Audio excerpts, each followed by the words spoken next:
For all security reasons, I wish to remain anonymous. So for now, you can call me John Doe. I'm here to tell you of my experience into the afterlife. An experience I wish I haven't undergone, along with two of my former colleagues. God bless their souls, and I hope like hell they get out of that miserable place. I suppose it was my fault their souls are now trapped in there, with those hideous things inside of it. I can only pray, with my good faith, that they receive salvation. Some of you may be wondering, what was the afterlife like? What was I doing in there?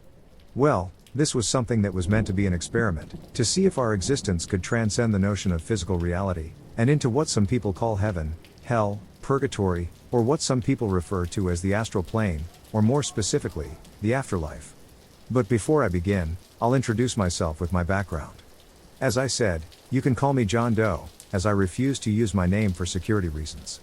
My former colleagues, whom I'll call Jane Doe and Jack Doe, were two of the best known people I've ever worked with for over 20 years. They're gone now, and I blame myself for it. It's been about 5 years since I left the facility without saying a word about the incident. But I believe, now is the time to talk about my experience. I won't give you every detail of my experience, so I'll provide you with the most important parts. This all began when we were working together along with 37 other people in a top-secret military facility that deals with things humans normally pass off as superstition. Things like UFOs, ghosts, angels, demons, and other mythical creatures and things talked about. We captured very interesting evidence of some of this phenomena, particularly ghosts and UFOs. We even managed to capture the first crystal-clear image of a skinwalker, thanks to one of our top-secret hidden cameras in a forest that the Native Americans said was haunted by said entities. The creature looked terrifying, but that was nothing compared to what my colleagues and I had experienced during our time in the afterlife. 2 weeks passed at that time, before it was decided that it's not enough to just get clear, irrefutable photos and recordings of such things. So, what if someone alive enters into that unknown realm? That was the question one of our superiors asked. It was then decided that we should see what it's like on the other side. The afterlife. A couple of scientists working in our facility introduced a new form of technology that allows one to go into the afterlife. It was a machine, with a bed strapped to it, and it had 3 tubes with needles at the end of each of them. I didn't know their names at the time. One of the scientists explained that one of these tubes hooked up to the machine injects an unknown poison which is capable of killing a person in a matter of seconds without feeling pain, while another tube injects this unknown liquid which helps neutralize the poison. The third tube injects another unknown liquid that can help revive a person in a matter of seconds. They didn't say what this machine and the liquids are, as they said it's top secret and the machine is one of 3 prototypes. I suppose they planned for this moment, and just like that, I along with my 2 aforementioned colleagues were selected to take part in this experiment. I was reluctant at first, scared in fact. I was hesitant to say yes. One of the scientists who was working on the machine told us 2 things. The machine is guaranteed to work, as they have tested this themselves and everything is working fine. If one of us refused, we'll be serving time in a military prison, and we'll be worse off in there than we would be in the afterlife. Fine, I said. I didn't like the idea of being put in such a military prison, let alone putting my fellow colleagues in that situation too. So I reluctantly agreed, as did my 2 colleagues, Jane and Jack. We all laid in the bed strapped to the machines, and the scientists then inserted the tubes into our bodies. Luckily, they injected a numbing medication before they put it in. It would hurt like hell if it didn't. We all tried our best to stay calm, while the scientists began activating the machines. After a couple of minutes, the machines were ready and the scientists gave us one last question. Keep in mind, I said this works, but I also said this is still a prototype. So there's a very slim chance that you might never come back from this. You got 15 minutes. Do you have any last words before we begin? Yes. If I don't ever make it back, please tell my wife and children that I love them, I said with the chance I might never come back from this. Jane felt the same way, and wishes that her husband and children hear the same words. Jack, though, didn't have anyone on the other hand. I understood that he was a loner, and didn't have anyone close to in his life, so he said nothing, and the scientist shrugged it off. He was still a good guy, nevertheless, and I respected him along with Jane. Very well. The scientist said, before activating one of the tubes. I noticed the poisonous liquid flowing through the tube, before reaching inside my body. I did not feel any pain, but I felt like my body was slowly becoming paralyzed. Good luck. Were 2 faint words I could hear from the doctor's mouth, before everything went dark, and I could see or hear nothing. Shortly after, I could see again, and I could see myself floating directly above my body. I turned to look around, and I could see Jane and Jack floating as well. Jane looked down, and was surprised to see her own body.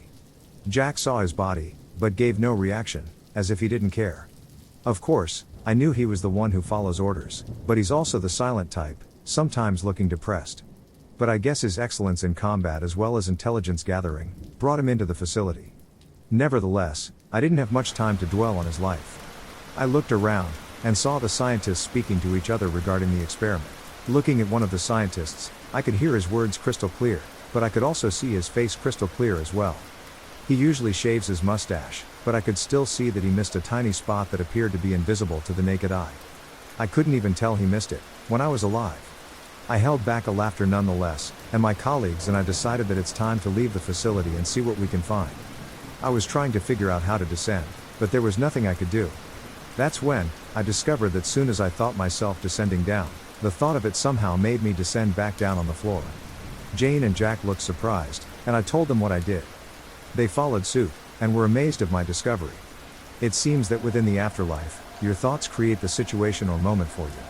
To confirm this, I decided to think I'll be at my childhood home, and just like that, I was right there, in front of me. I could not explain how I've gotten there so fast. Perhaps it was the speed of thought. My old house was a few thousand miles from where I was working.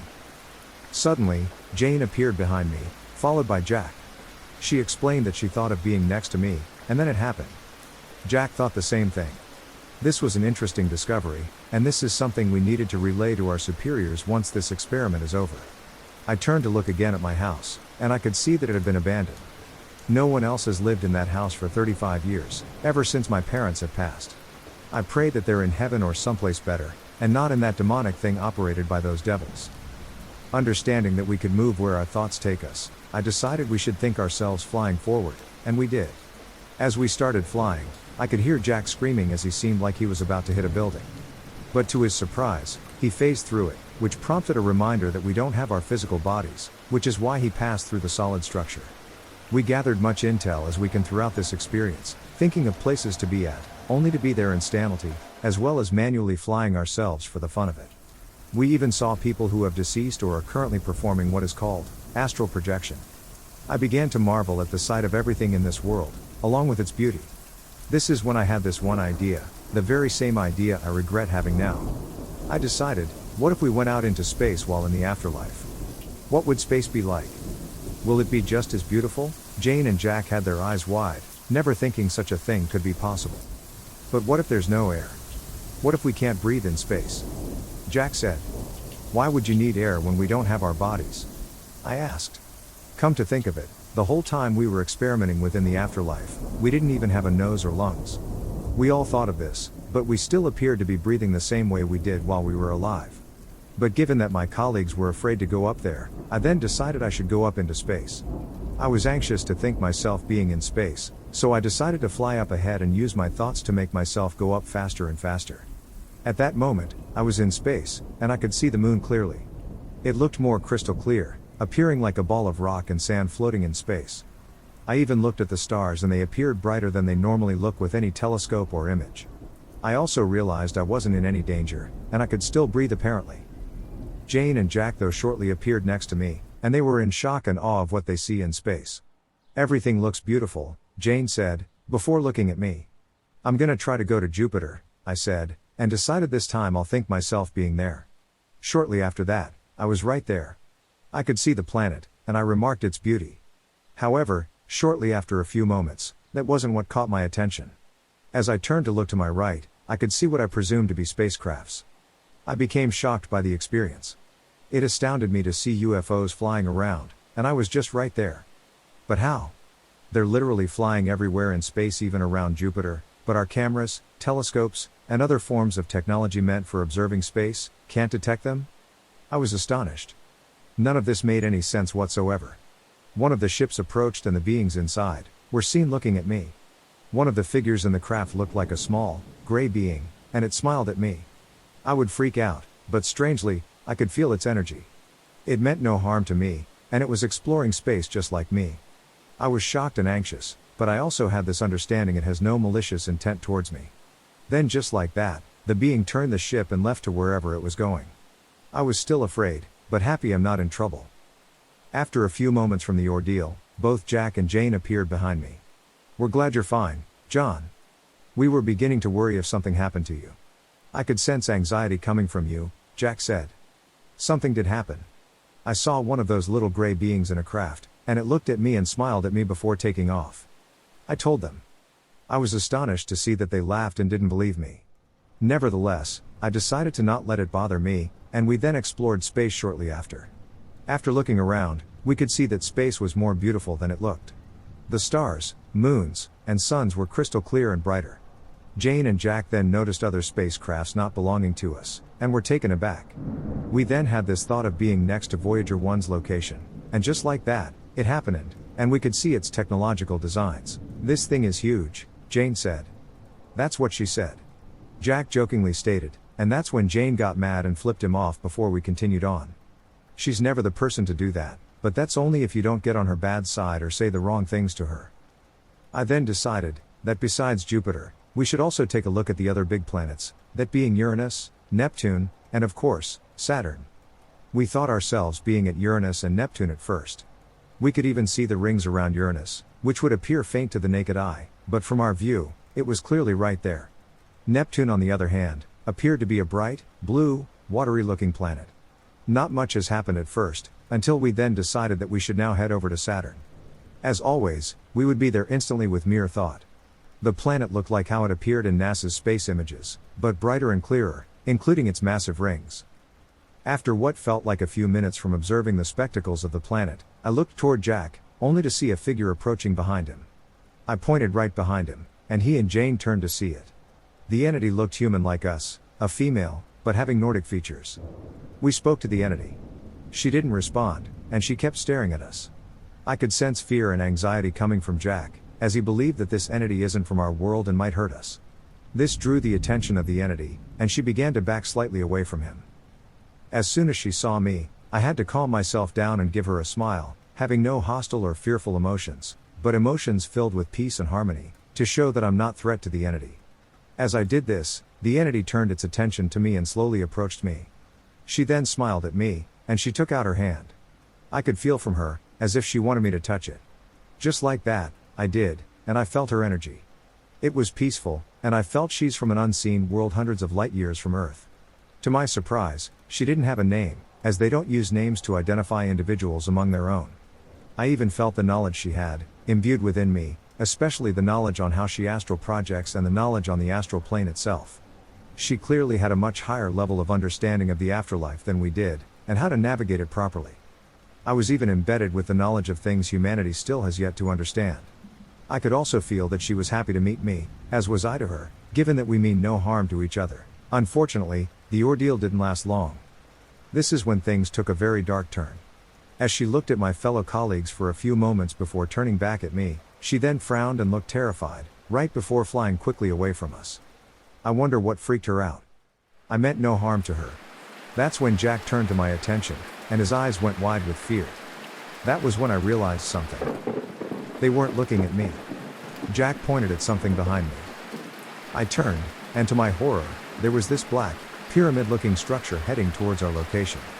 It appeared to be coming from the planet. I could see the beings piloting the craft. One of them looked like a taller gray being, but it wasn't smiling at us, and I could sense its energy. It had this feeling of malice and ill intent towards us.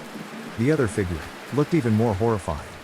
It resembled a tall, reptilian creature with red eyes and yellow slits in them.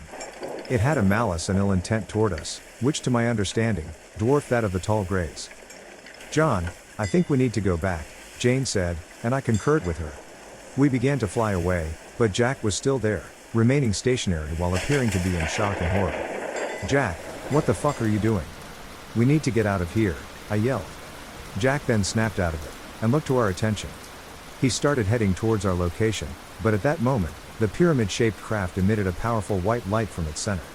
We all looked at it, and I felt this intense sensation of love and comfort coming from that light. It drew the attention of my two colleagues as well as I, but then I remembered who was piloting the crafts, and the malice and ill intent they gave off. I snapped out of it, but Jane and Jack were heading towards the craft. "Jane, stop. That's a trick," I yelled. That's when Jane turned to my attention, and suddenly snapped out of it after hearing my voice. Jack, on the other hand, was still being drawn into the light. "Jack, stop," I yelled out, but he didn't listen. As he got closer and closer, Jane went after him to try and pull him away. That's when the light on the craft got much stronger and brighter, drawing Jane's attention once again. A sudden thought burst into my mind upon looking at this. The entity I previously met knew about this craft, and I understood why she was fearful. That craft is obviously a trapping mechanism for souls, and from further knowledge I gained from her, souls were being kept inside small containers inside those ships, and are used as nothing more than batteries. She was warned about the beings operating the crafts, as they're said to have ill intent towards other beings, including us. After being aware of this, I yelled to Jane and Jack. Only this time, Jane wasn't responding, as the light and the effects that it had on them were much stronger. As they got to the end, the light then shut off, revealing an opening within the craft, where Jack and Jane went in. Shortly after, I could sense Jack and Jane finally snap out of it, only to be too late. I could then sense they were being forcibly taken by other beings inside the craft, and were forced to undergo a powerful shock treatment that affects their souls. This treatment was capable of wiping their minds clean of previous experiences, causing permanent amnesia. As that wasn't horrifying enough, the beings piloting the craft turned their attention towards me. I began to worry, and take off as fast as I can, only to be chased down by the craft that was coming at me much quicker. Just as I thought I would get caught next, I suddenly felt myself being pulled back to my body in a mere instant. Just like that, I suddenly woke up back on the bed.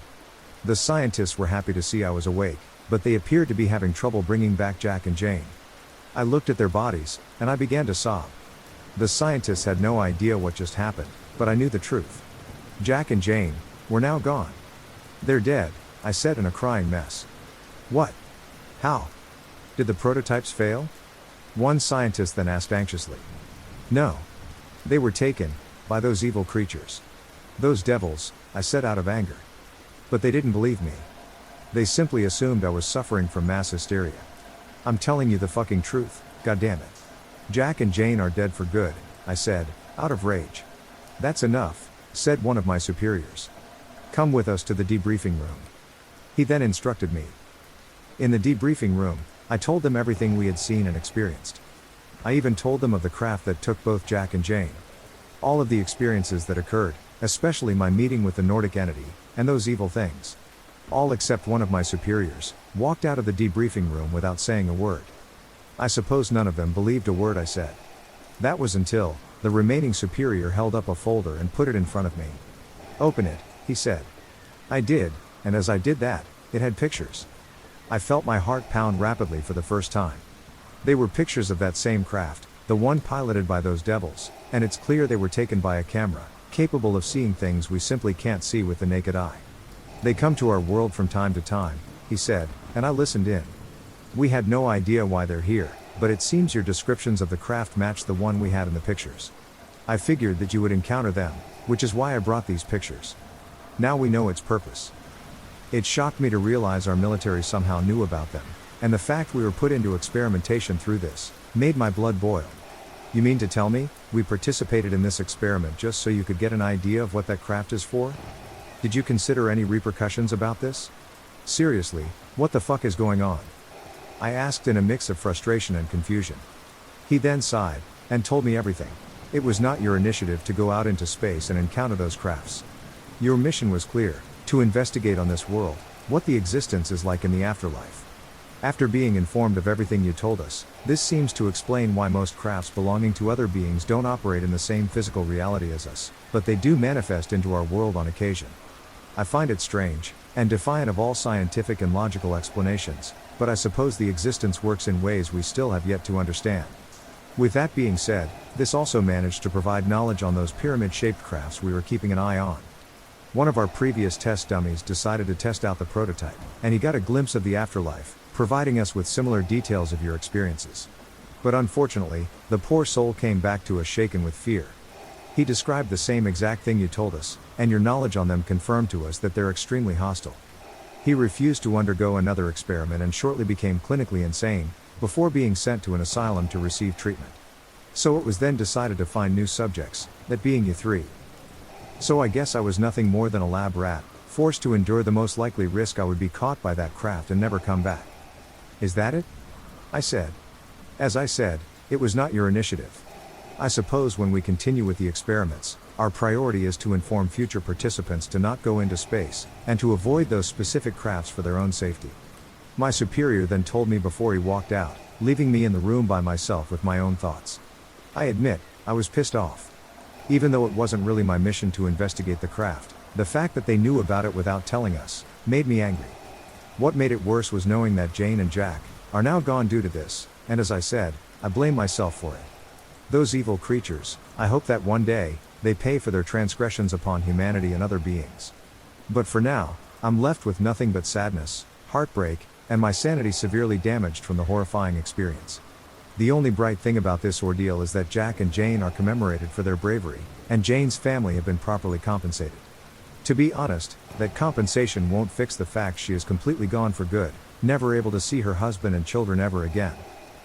Here I am, 5 years later, retired, but still traumatized from that experience, stuck with nothing but wishful thinking that Jane and Jack managed to escape that craft, saved by other beings, or if God had smite those monsters for their actions. I now believe that hell isn't exactly a specific place or realm, nor a place filled with brimstones and fires, but something which also surrounds us, even throughout space. I'm not sure what will happen to me when I die. Because now, for the first time in my life, I'm afraid of death. I'm afraid of the possibility that I will be next. I even fear for my wife and children of this, since none of them believe me. They thought I had gone insane, but I know what I saw. I pray to God that He provides me and my family a safe passage into heaven once my time finally arrives. But sometimes I can't help but think that those devils are sitting above my house unseen, waiting for me to die, and then claim me next.